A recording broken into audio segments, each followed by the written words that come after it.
giddy because I feel like every time Clemson comes into a big game, if it was LSU a couple of years ago, Ohio State last year, it seems like to me Clemson gets outmatched when it comes to the offense. I know defense last year, Clemson had a hard time with Ohio State, but, you know, they pretty much ran with LSU for a long period of time. And my point is this. If you go look at the game against Georgia, and I know the offensive line could not block Georgia's defensive line, but why not spread them out and go with 4 or 5 wide? Why we always have to have, I know you don't know the answer to this, but why would you always got to have a tight end in the game, and the tight ends are terrible at catching the ball? Galloway has flashes of doing well, but he's very, very inconsistent. Only time he did really well was against Ohio State. If you go look at his stats over the years, he hasn't really done that well. So why, and I know you don't know the answer because you're not on Clemson coaching staff, but why not put E.J. Williams in or add Juju in and go 5 wide? Georgia would have been able to compete with that, and they would have got the ball out pretty fast. If you look at most of the game, which I know you did, it seemed like Georgia had a lot of pass interference on their DB. So they would have got the ball out fast and then hit them with a long ball, just like Alabama did us with Howard a couple of years ago. They got the ball out fast. It was fast passes. Then they came up, and all of a sudden you had that pass down the sideline. It just don't seem like he has developed Clemson's talent that well in the passing game when it comes to the big games. I mean, you're going to run over the ACC schools because a lot of them outside of maybe Miami or Carolina don't have the depth that Clemson has, but you're going to beat those teams most of the times, majority of the times. I mean, outside of Pitt and Syracuse, which I feel there was a lot of underlying issues. I just don't feel like Tony Elliott is doing a good job of developing the passing game when it comes to the big-time games. It doesn't look like they were using the tight ends to chip the pass rush or one thing that made Wayne Goldman great was that he would get in there and block. He was a key win for that when we went up against Alabama. Giving Deshaun Watson time to throw the ball down the field. So I just don't understand what he's doing out there, Tony Elliott, as far as the passing game and giving these guys a chance to throw the ball down the field. As I heard one person call it, give it Trevor Lawrence, DJ, but Deshaun, that's why I think Deshaun probably one of the best I've ever seen at Clemson. They're giving out them fast balls, getting rid of the ball fast and doing giving them easy passes. Yeah, well, I will say that Deshaun Watson's one of the best I've ever seen, period, not just at Clemson. I think Deshaun Watson's one of the greatest quarterbacks I've ever seen. So anyway, this is how I look at it. I think Clemson's biggest problem, I will back up and say the two of the most overrated things in football, I believe, and I want people to get this straight because if they don't take it the right way in which it's intended, they're going to get it wrong. I still think these two things are very important, but I think they're overrated. Number one is quarterback play. We put too much on the quarterback. Right. The quarterback's one guy on the field out of 22. Now, obviously, he's more important. He does play the most important position. There's no question about that. But we just, oh my goodness, Sam Howell took a beating over losing the game. He lost the game. And if anybody watched the game, yeah, he didn't play well, but there were so many other factors involved. He was the least of North Carolina's problems in that game against Virginia Tech. Oh my goodness. His receivers let him down. His running backs everybody let him down. And we give the quarterback way too much credit when they win too. So it goes both ways. So number one, quarterback plays overrated. Now, again, it's still the most important position. So people don't get me wrong there. Number two is play calling. Play calling. Again, very important. But the people that I hear criticizing play calling when there's a logical reason to criticize the play calling, when you can make simple deductions like you just made, you were able to look at the play calling and say, why didn't we do this or this because of, and it makes total sense, versus if plays don't work, people are going to criticize them. I think the biggest reason why Clemson lost the game was the offensive line is inferior to Georgia's defensive front. Right. By far, that was it seemed like 75% of the plays were just blown up at the line of scrimmage. They didn't even have a chance to run the play. We don't even know what the play was half the time because the center and guards were being pushed in DJ's face constantly. That said, right. You could go one of two ways on what you just said about spreading them out, getting your better players on the field. So that's certainly a valid point. Don't you want your best players on the field? Well, obviously you can't have 10 wide receivers on the field, but if you're talking about, do we go tight end when this tight end's we're not keeping him into pass block. He's not giving us much downfield. If I remember Raiden Galloway's numbers, he caught 3 meaningless passes for like 10 or 12 yards. He dropped one. He also had one stripped out of his hands on a key play at midfield when it was like 3rd and 5. He had a first down, and the DB made a really good play, but still he's got to protect the ball after he catches it. So he didn't help you. Yeah, and EJ Williams, I don't know much about him except you guys rave about him. You, Jason, other people that know Clemson football. I haven't seen him enough, but so they could have either gone that route, or like Jason Priester and I talked today, and that video is going to be out tomorrow, is they had almost 50 drop back passes called in that game, and they ran the ball 9 times in a 1-score game. It wasn't like they were down by 28 the whole game. Yeah, but that goes back to what I'm saying. If you go back to the LSU game, look how less he ran, what's my boy name? ETN. He even said after the game, I wish I would use ETN more. And that offensive line had 3 draft picks in there. Yeah. So they want the board to tell. This is another problem. I told Jason this. The development of our offensive linemen is another concern. You had this conversation at over the summer. I think somebody counted. There's only been in Dabo's tenure, only 5 offensive linemen drafted. Jordan, Carmen Jackson, Simpson, Ackerman. There's 3. I can't even name the other 2. Those are 3 that I know. And look at it compared to Ohio State, Alabama, and Georgia. Sure. Our offensive lineman development is terrible. And I was taken to Mitch Hyatt. Mitch Hyatt's from Ohio, and he was one of the top offensive linemen to come out. 4-year starter. He doesn't even get drafted. This is a 4-year starter who won two college football championships and went up against Alabama twice and Bill twice.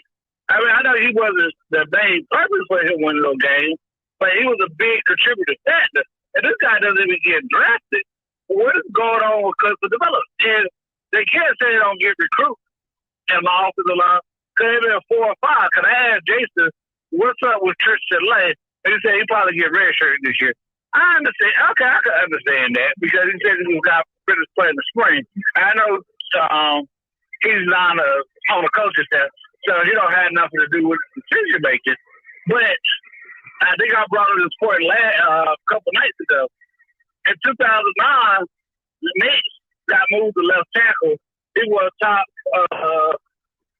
left tackle coming out of high school. And when he got to Florida, they let him settle in, and then they put him in and let him run left tackle. I'm like, why can't you do that with Tristan Lane? I know you don't have the answer for that.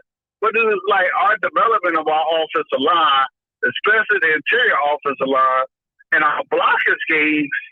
And I know I don't have a coach's tape or anything like that, but just the games that I see, our offensive line is always getting whooped when we go up against the big teams outside of that 1 year that we beat Alabama, and a couple even the year that we had Ohio State on the road.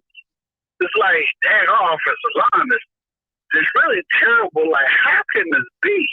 It's like we recruit 4 or 5 stars. If you go look at all of them guys, all of them are 4-star players, highly recruited.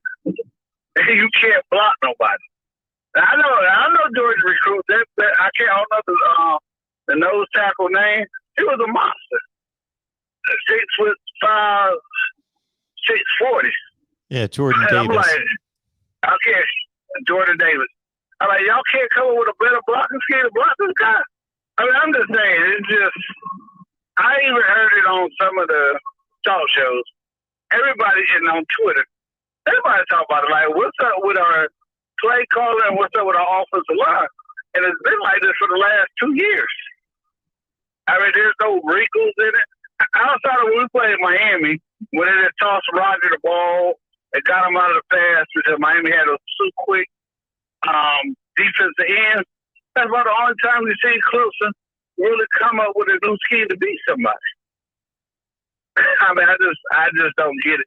I definitely don't get why Ross is playing the slot and they try to run him like he's a fast twitch guy, like Tavis Scott and Rogers and and Renfro. He's not that type of player. I mean, that just to play. I know I'm not the coach, but he get paid $2 million. But that just baffles me, and I just don't get it. So, well, for another point in the game. So I watched Florida State and Notre Dame last night. So you remember Florida State, there was something about a punt. I guess the punter got hit, right? They didn't review it. But in the Clemson to Georgia game, they went back and reviewed the punt to see if the punter got hit or not. And there are 2 different rules when you're playing and which conference you're playing, or did you notice that play? Because I thought they would go back and look at the targeting call on the sideline because the guy had hit the guy out of bounds. No, they're college football rules. On the Georgia game. Everybody plays under the same rules. Yeah, but if you go back and look at the plays I know what plays you're talking about. Yeah, I was like, it was kind of odd, don't you think, that they went back and reviewed to see in the Clemson Georgia game with the ball tipped, but in the Florida State Notre Dame game, they didn't go back and look at if the guy got if the kicker got hit while he was up in the air. You didn't think that was kind of odd? Well, what I thought was odd, if I remember the play in the Georgia Clemson game, is that number one, they reviewed the play and the Georgia punter was run into, and they said the ball was tipped. Well, it was obvious to see on replay. You know how many times we have a replay and you got to see it 17 times and you still can't figure it out. Well, this was obvious. The ball was not tipped. Nobody came within a foot of the ball. So the ball wasn't tipped, number one. Right. So I don't know what they were looking at there. Number two, how they didn't see, and I tend to lean toward physical play. I think that the game has become too regimented in late hits, especially these guys trying to rush the quarterback and coming within a step and a half of the quarterback and not hitting the. I don't know how they're supposed to stop in mid speed, going full throttle and stop and not hit the quarterback. Well, in this case, I do think that there should have been a flag called on it would have been on Georgia for hitting Will Taylor out of bounds? The second guy hit him. He was way out of bounds. He's 3 yards out of bounds and had been out of bounds, like running 3 or 4 steps, and that should have been called. And I don't know what they were watching. They were watching more for this, the running into the kicker to get that right, and they missed that. Plus, they didn't even pick up what should have been called on the back end of the play. Yeah, I was kind of curious about that. So Dabo admits that I think it was with 4 minutes ago. He went for it. That was after Galloway dropped the ball on 3 or 5. Yeah. And that he should have maybe put it the ball and went for the 3 timeouts. That's why I say I know I'm not the coach, but Nick Saban had to change. Sometimes you can't be loyal to everybody. I mean, I don't know if you watch the Game of Thrones, but I said it on my show that, loyalty gets you killed. Look at Ned Stark. Ned Stark got killed because he was loyal to King Baratheon in Game of Thrones. It's like, you can't keep being loyal to these guys. I know you want to bring in your players, but sometimes you got to give an outside view.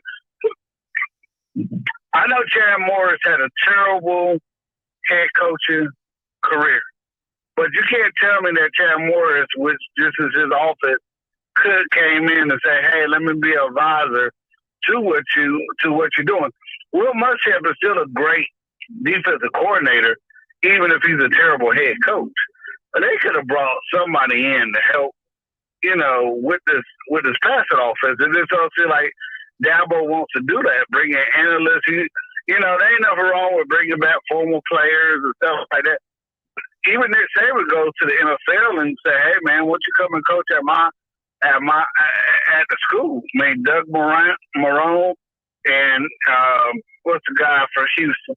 They're both there, and they both did terrible jobs as head coaches. I mean, but Nick Saban's done them for a long time.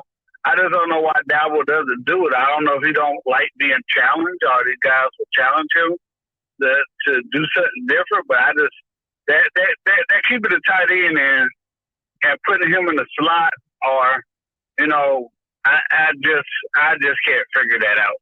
I mean, like I said, I know everybody said, "Well, he's won 2 national championships. How many have you won?"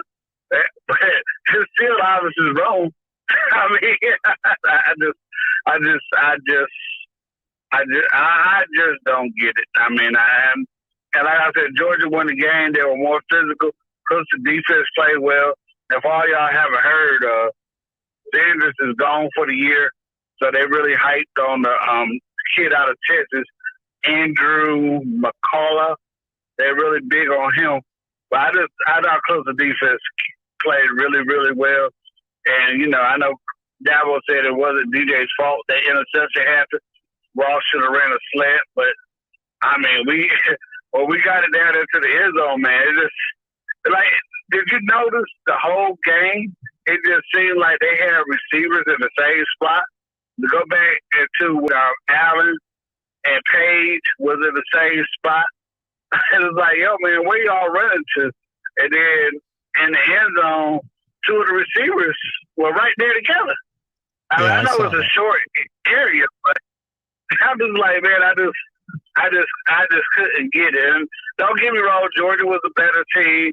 And I know I saw a lot of Georgia fans say, "Well, we didn't have their top 2 pass catcher receivers. They didn't have 3 tight ends, 2 tight ends, so that's why their offense looked bad. And we have all our players, so." But I was just like, man, I just can't figure it out. And also, I tell Clemson fans on my show that they just need to calm down. Everybody does.